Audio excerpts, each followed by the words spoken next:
Why is RetroStudio so boring now? It's a question that's found its way into the minds of many players over the years, and a question that our #1 RetroStudio YouTuber, Cloud4K, sought to answer in a new video. And how did he fare? Well, it sucked. Really fucking bad. The video is surface level at best. All he says is that the games are boring, that there's too many mid-2015 games, and blaming/insulting the player base for playing the games they want to play and not the games I want them to play. So let me do this with a little more elegance. For this video, I interviewed 10 RetroStudio developers with the esteemed architect badge. Meaning these guys know their stuff when it comes to development and building RetroStudio. I also got 20 of RetroStudio's main player base that reside in popular games, 10 in watch a TV, the others in natural disaster survival. So let's get cooking. Now I'm not going to show you everyone's answers to every question as that would take too long. If you really want to see all of it, hit me up. So I'm only going to go into detail with the ones that stuck out. So the questions are as follows. For developers, number 1, what is the game development process like? How is scripting for you? How about building? 2, do you think all the time you spend making your games worth it in the end? Why or why not? 3, how much time do you think you spend on RetroStudio? In a day? In a week? How is it spent? 4, do you think RetroStudio is getting stale or boring, and do you agree with the people who say it is? Explain why or why not.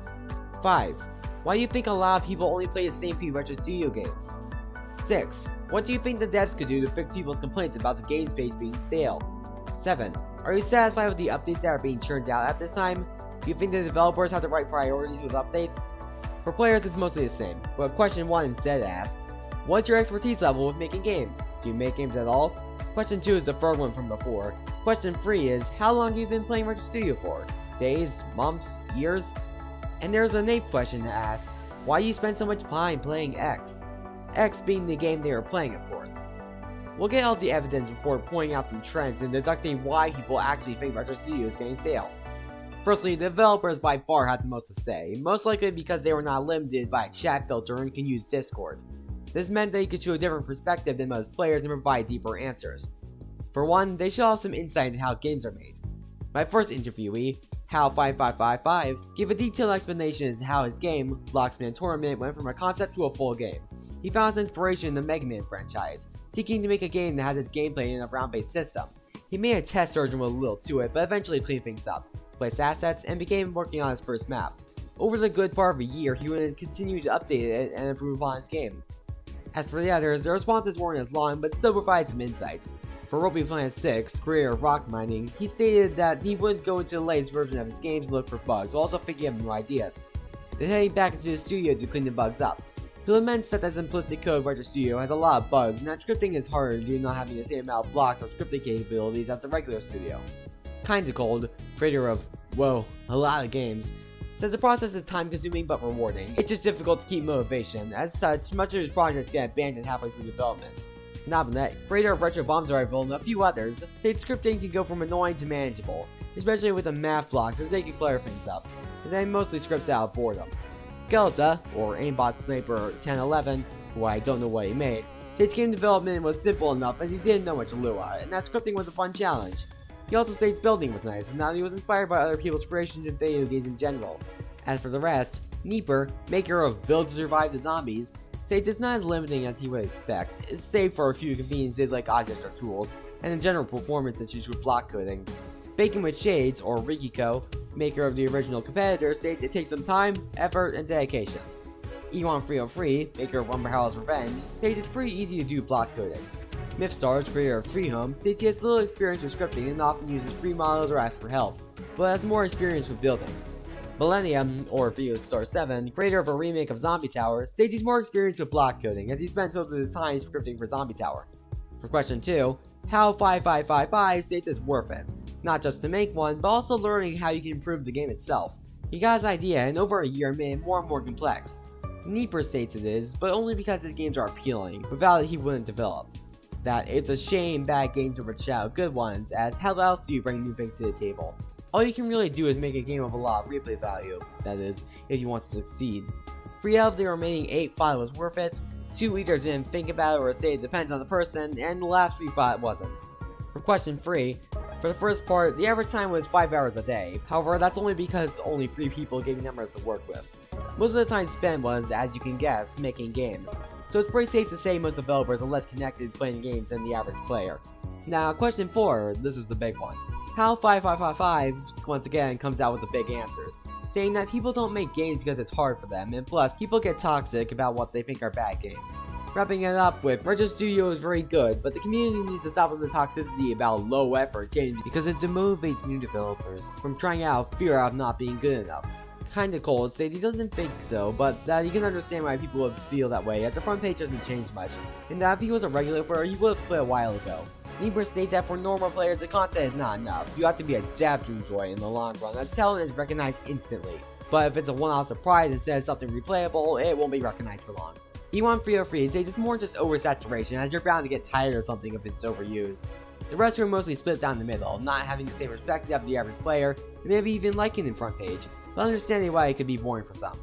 For question 5, this one was all over the place. Skeleton, How 5555, and to an extent Niebuhr said it was how replayable the top games were compared to the rest. Nabanet stated it's because people either can't or don't want to play new games, and that, like Bacon with Shade said, mobile-friendly games are more popular. Ewan says it's because they just find enjoyment in them and justify the continued playtime. Kinda Cold says it's the front page. People keep sticking to the mainstay games as the front page only makes the big ones stick. Mythstar says it's because most of the popular games are ports from Roblox. Ropey Planet 6 lists a variety of reasons as to why some games just don't get popular and what you need to consider when wanting popularity for your game. And Millennium just says that kids are easy to entertain.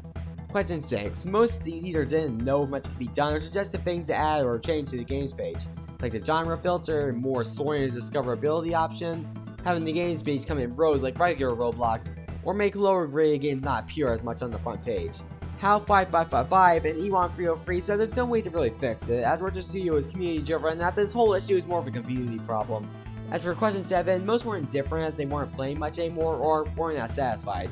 The ones who did mention all the crazy stuff RetroStudio has been adding in the development department. The ones who were satisfied all mentioned plugins in some way, as those were quite the big update to them. And that's it to the developers. They had a lot to say and I thank them for participating. Now, as we move on to watch TV, first, since we're on Roblox and not Discord, the answers from here on out get a lot shorter. Second, I have to confess, I kinda fucked up.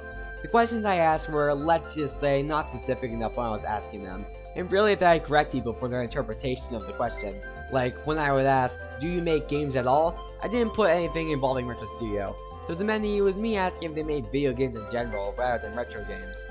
When I asked, what do you think the devs could do? I meant A-Ray, Chris, and Gas, the owners of RetroStudio, not game developers in RetroStudio. I updated my questions when asking NES players, and also actually corrected them and tried to get to the end of the question the way they were meant to be answered. Something I didn't do when asking the TV players. Also, since Natural Disaster Survival has a win counter, meaning I could find the freaking players with a lot of wins. Trust me, I found the longest playing people I could. And watching TV has nothing of the sort. I just went around asking random people who looked like they played watching TV a lot. Not people who actually did, as there wasn't an easy way to know. So their answers are simpler and less connected, but that's not entirely their fault, as I screwed up when interviewing, not them. Anyways, for question 1, since this is pretty cut and dry, I'm gonna take the time to list the interviewees here. 8 out of 10 people, that being Geek64, RedX Flames, Emmett Plays, Gander350, Bublixilo, Guest 6678709, Sonic Dragon 01293, and Axie 1201 don't make games. The exceptions here are Evan Logouts too, but it might be a bit since he was dressed up as Luigi and saying he made games with Mario, whoever that was. And J-Rag is awesome, who only does building and minor script tweaking. For question 2, on average out of the 7 players that gave numbers, they spend 2.5 hours a day just playing whatever they feel like. As for question 3, it varied. Some a few months, others a few years. Gandom350 apparently joined the day I interviewed them. Quite a bit of variety in this one. As for question 4, Geek64, Red Flames, and Sonic Dragon said no, as that reminds them of old Roblox. Actually said it was fun as I can play many games there. Evan stated it was the opposite, that RetroStudio used to be invested with Simon Says games, but now not so much. Gandom and Guest simply said, I don't know. Emmett and J-Rag said yes, the former because not many people play RetroStudio, I assume, and latter saying they thought the games were either boring, already popular back then, or had no nostalgic value to him. Question 5. Most just said they are fun to them, or a variation of it. J-Rag says people either play a game and forget to favor it later, or they just stick to one game before it falls off, then hop to another. Bublixilo and Guest said it was fun socializing. and Evan because free admin. Question 6. This is the one where I screwed up the most, as I failed to consider that may have seen it as the developers in RetroStudio, rather than the people who make RetroStudio. So a lot of these I assume we're talking about the former.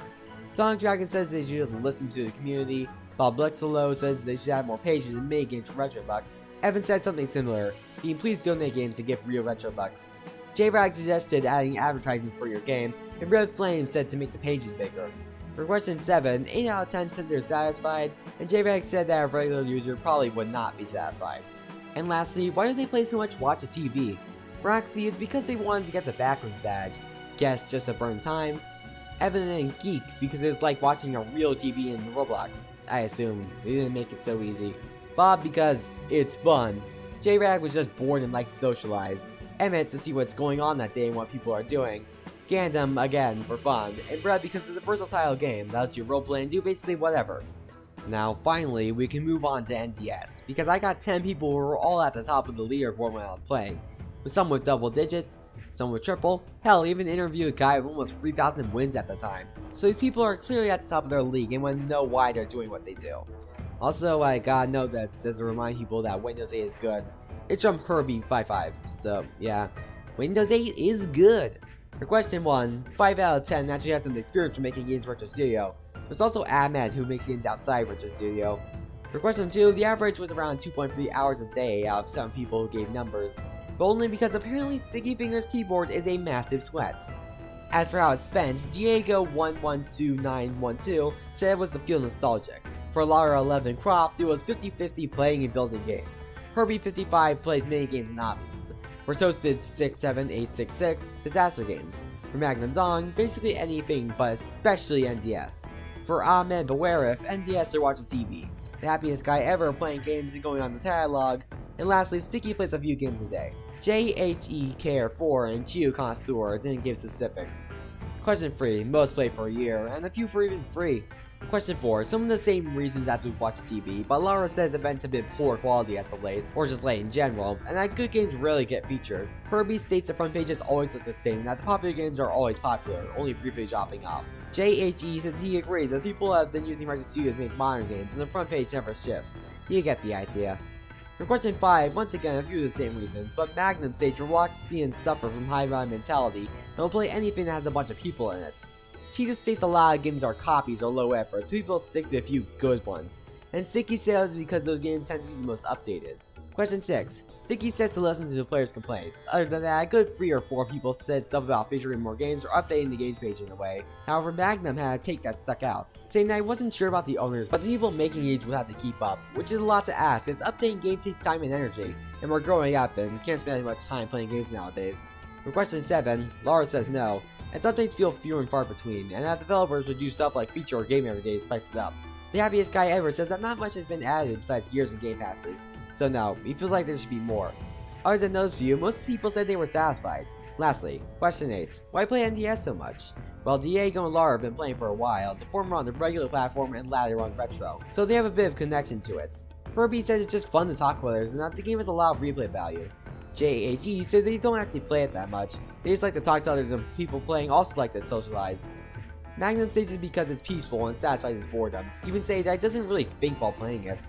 Tito said it was thrilling to win a bunch, even more thrilling to be the last man standing.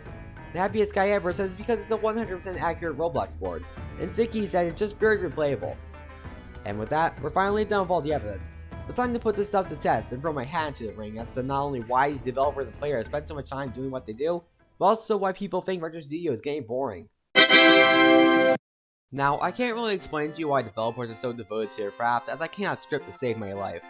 So all I can really say is it's just the passion of the craft and the feeling of having people like something you made yourself that drives developers to make the games they do. And of course, there's the whole having fun thing too. But I have a lot of experience playing games, so let me try to tell you why these games are popular. Starting with Watch a TV, people seem to play it for a few reasons. There's the roleplay and socialization aspects. Basically, if you're playing with friends, you're gonna have a good time. The simple gameplay encourages dicking around and making up stories with other players, making it a hotspot for people who just want to chill out or have nothing else to do. People like Sonic Dragon, J-Rag, or Emmett. Some just want to explore, like Axie, as the game does have some secrets to it. And some people are just completely enamored by the TV and the idea of watching a TV show in Roblox. It's simply a lot more zen and relaxed. This was something that caught me off guard, as the game is seen as the final boss of kiddie games retro dev, but it's really just some chill out roleplay and kids making stuff up for simple but long lasting entertainment. As for NDS, there's once again the advance of socialization, as it's the only other thing to do besides survive, and the residents there seem pretty talkative, making it once again a fun hangout spot with friends. Another reason I came across was, as Magnum put it, most of the time I'm not even thinking while playing it. It's easy to shut off your brain and chill out, as most of the game isn't all that hard once you get the hang of things. Some people just didn't really have a reason as to why they played so much, or their answers were very simple, like Toasted, Sticky, and Ahmed. The lazy river sort of gameplay is very accessible and fun to players. Now, we painted the picture in a sense. Why is RetroStudio game boring for some people? Well, I think this problem with things being stale can be boiled down to a handful of reasons. Firstly, RetroStudio has not been getting a lot of user updates. Notice that the devs who were satisfied with the updates were all talking about the engine being maxed out in capability, new updates like plugins, and just offering more tools. No one really mentioned user updates aside from MythStars mentioning the balance of enjoyment between devs and players. I mean, when's the last time we've gotten a big update that prioritizes player enjoyment? Compare this to how many developer-based updates have been launched. Plugins, being able to insert your avatar into the studio, export your RetroStudio models to Roblox, a ton of new blocks, and not to mention all the quality of life updates. Of course, most developers see this as great, or are at least apathetic to it. While on the other side of the coin, most regular players I interviewed seem to not even know of these updates, as most of them had little developing experience. Most Watch TV players were satisfied with the current updates, however more experienced NDS players were split down the middle. From a regular player's perspective, I can totally see how someone would think RetroStudio is getting no updates at all, as there aren't really any in terms of players. Secondly, the front page doesn't seem to shift because its breakout games are simply too replayable. With the NDS players, they themselves said they played it a lot because it was replayable, and the devs listed a few reasons of their own. For one, mobile accessibility makes these games easy to play, as it's a lot more limited, so having games that don't require much complex movement will obviously get popular with those kinds of people. There's the fact it's easy to start conversations and hang out, like you're supposed to in a social hangout game. The gameplay is also easy to get hooked on. Watch TV allows for infinite entertainment as long as there are players.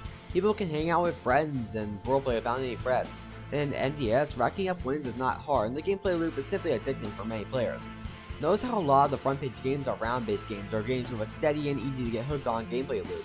So if you're not a fan of grinding and think these kinds of games are monotonous, it's tough luck.